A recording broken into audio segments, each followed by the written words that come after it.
AI and the power of AI, not biologically, but in terms of what it can do to the music industry.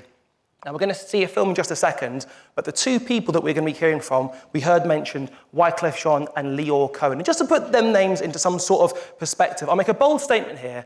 I think that if you were born before 1990 and you live in the Western world, it's actually impossible not to know an artist they've worked with or a song they've been responsible for. Such has been the impact, the monumental impact they've had throughout the entire world. So Lyor Cohen, a man considered one of the greatest music executives ever, the hip-hop president known by many as being, has worked with over 100 artists, often from seed to star, including, as we saw, the likes of Run DMC, Beastie Boys, LL Cool J, Jay-Z, DMX, Ja Rule, and more recently, Young Thug. And then as for Wyclef Jean, we could think of him as an artist. We could think of him in terms of numerics. That would do him a disservice. 430 million views on YouTube, over 1 billion when we think about collaborations and features as well. 3 Grammy Awards, but like I say, for me, it's going to be all about the stories which will unfold when we sit and have a very important conversation.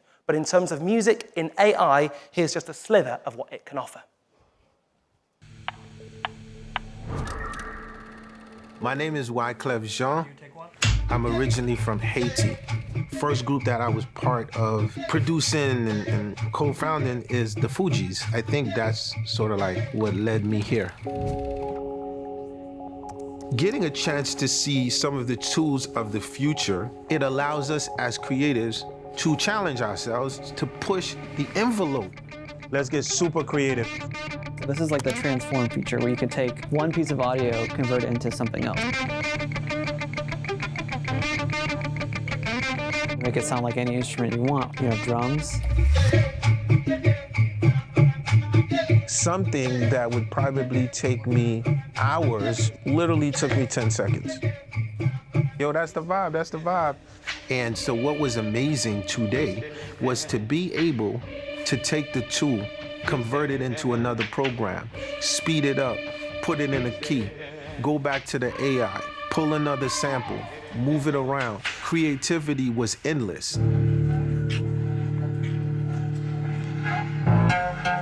Can I get this? Yeah. I need this. Oh. Everywhere war, yeah. We took his voice actually and transformed that into a choir singing along with him. Resynthesized it as different types of choirs that would capture different feelings he wanted to get across with his lyrics. Everywhere is war. Everywhere is war. Everywhere is war. Everywhere is war. Everywhere is war. Everywhere is war. That's nice. That's nice. The conversions was bringing out things like I've never heard before. Everywhere is war. Everywhere is war. Tell me when will peace come. How this new generation will have a set of tools to use that I didn't have. That's gonna be amazing to see where they take it.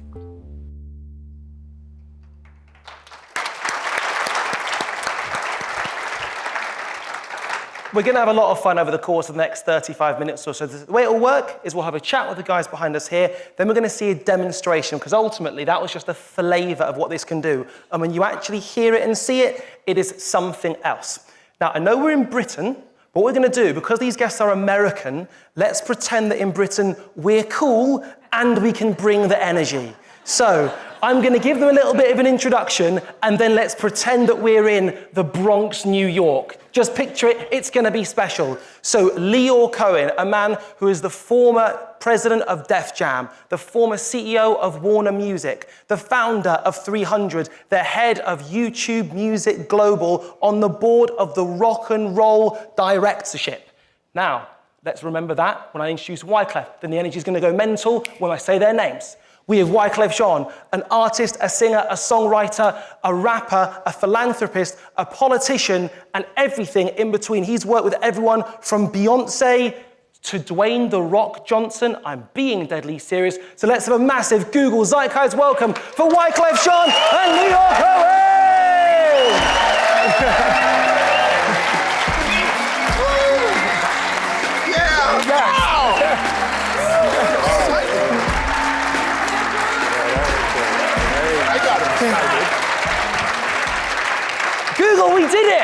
I'm very We did it. excited.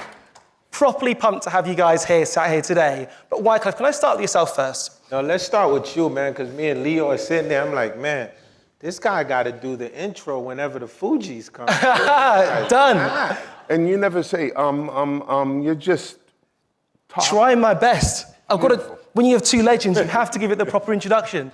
But Wyclef, so if we go back to 1969, the year of your birth, Yes, sir. the same year that Neil Armstrong walked on the moon for the first time, Yes, sir. 3 months later, you were born in Haiti, in very, very humble origins. Yes. I believe in a hut without any electricity. Yep. How do you go from that baby with nothing to being Wyclef Jean? Well, I think it starts with the key is imagination. See, imagination is far beyond anything you can imagine, because before we become it, we imagine it. So I think that as kids, I can be in extreme poverty, but I don't feel that I'm in extreme poverty. I don't know what that is yet. And in imagination, I have a donkey, and it's a real donkey. The donkey was called Boo Boo. Shout out to Boo Boo. It's real talk, real talk. And so earlier I was telling you, so we live in this hut, but then there's a cemetery in front of it. So the cemetery was our playground. That was our Walt Disney. And this is all facts. And I remember the game that we used to play with Boo Boo is I'm Going to America. And then so we had mad kids in the village, you know what I'm saying? And then Boo Boo comes, and then I jump on Boo Boo. And it's all of us. And now I'm going to ride the donkey around the cemetery. And as I'm doing this, I'm talking to the kids real time, and I'm like, yo, I'm going to America, what do you want? And some are saying, bring back blankets, bring back food, and I go around this cemetery, and I come back. And eventually, my parents, who had left me at 1, came back and got me at 7 years old. So I would say imagination is a very strong tool. Powerful. Wow. Well said. We're grateful that they did come back to get you. And Lyor, with yourself, so growing up in Los Feliz in Los Angeles, how did rap happen for you? Did you find it? Did it find you? I think it was a combination. First of all, my parents used to sit us down, 4 boys, every single day, talking about how to avoid work at all costs. And that having a career and being passionate will help give longevity to your life, that you will find your way. And my parents were professional Jewish people, so it's an oxymoron to actually ask their children to avoid work. So that's one thing. The other thing is, because of that non-traditional pressure, they allowed me to take risks and take chances. My mother used to say, what's the worst thing that could happen? You'll come back home, we have a house, we'll take care of you. And so she also said, both my parents, take the maximum risk as early as possible, before gravity takes hold of you. And gravity is taxes, family, responsibilities, job, career, etc. So it's a little unusual because most of my friends were fighting for internships and preparing their resume, and my parents were recommending for me to experiment and find my passion. And then I heard the beat. And it was as simple as that. The moment I heard the beat, I knew that I was going to make a commitment to working in the music business. I'm happy to report that I made it 40 years. This is my 40th year anniversary in the music business. Wow. I was successful in avoiding work. And Yanja, I'm so sorry. I work for Google, so I'm sure that's not a popular thing to say that I avoided work, but I'm very, very passionate at what I do, so.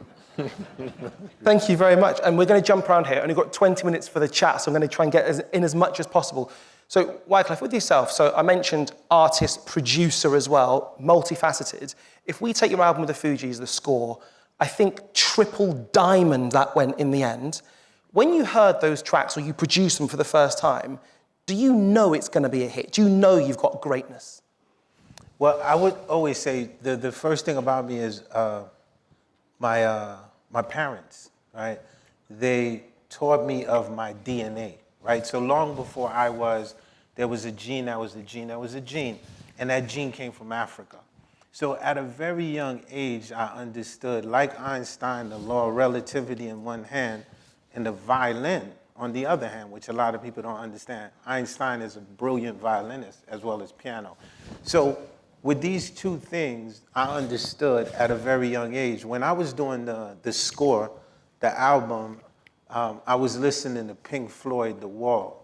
So I was a different kid because when people was looking who the artists were, I was looking at who engineered these albums and what kind of microphones that they were using.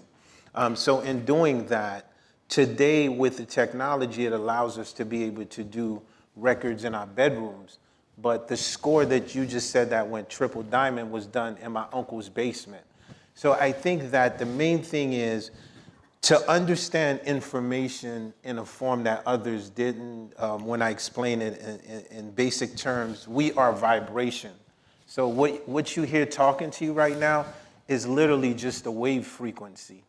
But what happens is if I start to go like that, you start to feel a different energy. He just freaked out, right?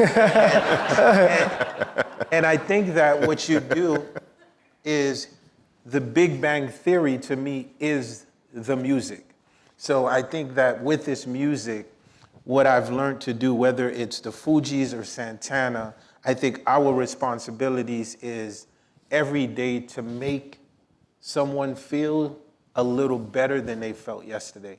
So I think like that's really the music accolade. I never look at what's the song I did this or what's coming out. I think of like, yo, when I'm in the studio and I'm doing something, tomorrow, someone who's thinking of committing suicide, they will hear this song and not do it. Someone who's getting evicted from their home will think different.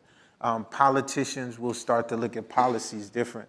So for me, this is what excites me about the music too the most. Thank you. And by the way, Einstein might be able to play the violin. This guy can play 14 instruments, by the way. Unbelievable. Lyor, I asked Wyclef about greatness in his realm. When you see greatness in an artist, do you have to hear it on mic? Can you see it off mic? Do they have something different? So my career was not built on a sonic listening way. So I was more like Indiana Jones. Like I needed to find out and get information. And I needed to search. And I needed to see the artist in a deeper way, not just a sonic way. So many people know when I went to Yonkers to interview DMX, he hadn't shown up till 2 in the morning. And in the meanwhile, the managers were trying to present me other artists. And I was sitting there waiting for DMX, seeing all these other artists. The moment DMX walked in, all the molecules, everything changed in the room. And it was so stark and so different that my 93-year-old mother would have said, you know, something just happened, and that's the one. And so I used to spend a lot of time, I wouldn't sign an artist unless I went to their home. I was always looking for clues. I wanted to race through their records. If I met him and I went to his house and I heard him listening to Pink Floyd, that's a green light. If I saw his mother or father photo on the wall or on the counter, it was a green light. So those were certain things that I did, which I didn't want to sign a lot of artists. I wanted to sign the best artists. And so I spent a lot more energy to suss them out. Ultimately, the truth happens on stage. There's a lot of fake stuff prior to that. But there's one moment of truth, and I think even more now with the digital world where everybody could fake it, there's a moment of truth where there's no manager, no DSP, no Google, nothing's between the fans and the artist, and that's live and on stage. And that's, to me, was my superpower. I showed up at the oddest hours while my competition had their Donald Duck slippers on and were at home. I was out and flowing and trying to find that talent. One of your superpowers is your ability to create. We're here to talk about AI. For you, we're going to see a demonstration shortly as well, by the way. How could AI potentially change the music industry? Well, I think that AI can change the music industry. I have to start with my little niece, she's way better than me. She's 12. And so the way that I did music and the way that I continue music, I started off with hardware. So that means the physicality of the keyboard had to be there, the guitar had to be there. So it went from hardware to software conversion. So once software conversions happened, we no longer had to carry those big crates to the parties no more. Everything was on the computer. Now, what AI has presented to us, being in the studio, if I say I want to build an orchestra, or I would like to put a background vocal, or I need a violin to feel like it's coming from Morocco, 9 times out of 10, I would have to pick up the phone and start to make these phone calls, get musicians in, pay unions and all of that. So this cuts that process. So the creativity becomes infinite. So imagine what my niece will be able to do at this point because she's DJing now. So at 12. And also too, one thing I learned from Michael Jackson, spending time with him, and our connection was the symphony live in your head. So you literally, as I'm sitting here, I could read your thoughts. Don't freak out. So the symphony lives in your head means that we can already hear the sound. So now what AI allows us to do is not only can we hear the sound. So remember when James Brown is like, yo, I tell the trumpet man, now you're able to tell the trumpet AI, and it's able to be like, okay, the trumpet sounds cool. Do you want it in trombone? Do you want it in saxophone? So what it is it makes the creative process infinite. Now, what I tell my peers who fear AI, because they're still, I'm from a purist background, straight up, no hype, you gotta play the organ, you know what I'm saying to you? So, but what I've explained to them is that at the end of the day, the creator and the creative will always be ahead of the game. We just can't be lazy. And in order to not be lazy, you have to continue creating ahead of what's there.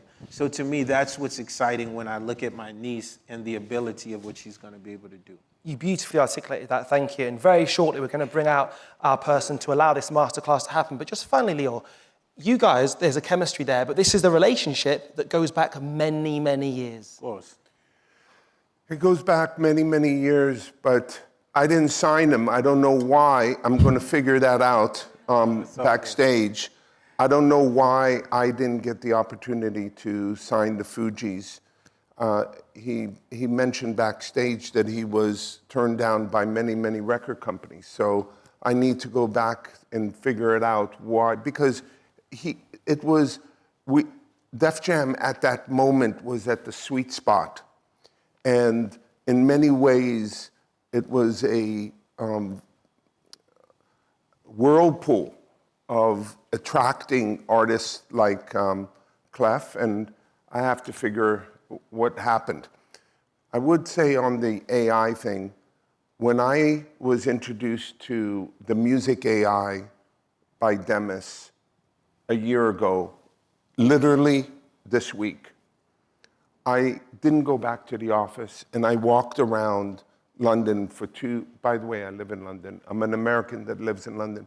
I walked around London for 2 days, and I was so excited and also fearful because the implications are so vast and so incredibly, I mean, I've never seen anything quite like this.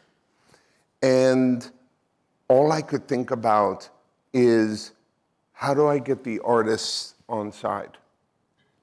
How do I get the artists to dig this and because for me to say it, or for DeepMind or Google to say it, is one thing. But when an artist could actually use it and it becomes valuable to them, that's a whole different thing. And so we're only focused on how to enhance human creativity. That's it. And work with our partners throughout the process. So I'm grateful to someone, listen, we were in this 25 years ago, Napster came along. And many of my colleagues played defense and stuck their head in the sand, hoping that this digital transformation was going away. It didn't go away. The industry suffered for 20 years. It's only grown over the last 3 or 4 years. And now we're faced with AI, which is a transformative moment in time for the music industry.